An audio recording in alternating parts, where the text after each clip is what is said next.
One of the reasons I do the work that I do, ladies, is the Gallup organization says that across the globe, only 15% of the global workforce is fully engaged and enthusiastic about their work. Now, in the United States, it's about 40%.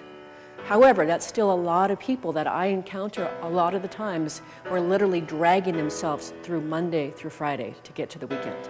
And I think that is a horrible waste, atrocious waste of a precious life.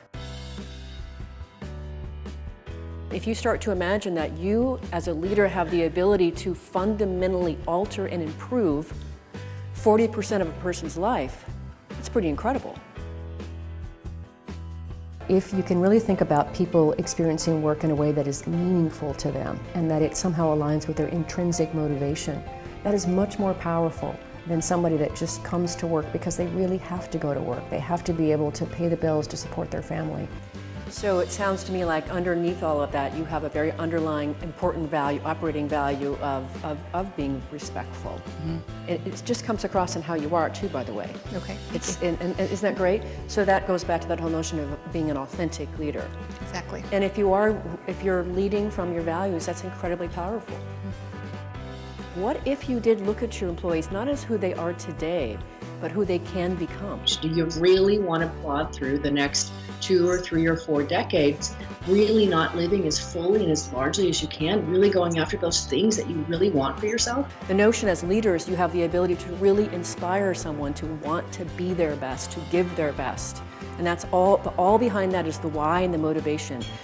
The thing that people really crave most in life is meaningful connection with another human being.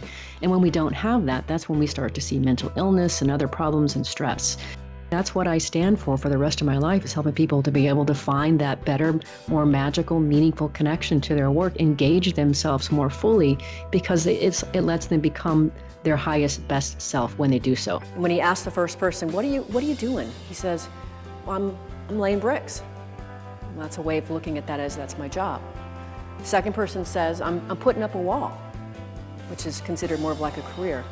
And the third person says, I'm building a cathedral. And that's more about calling. But here's the amazing thing. They're all doing the same job. It's just a matter of how you look at it. And so you each have the ability to fundamentally alter the way that you see your own work and your own leadership just by your own perspective on it.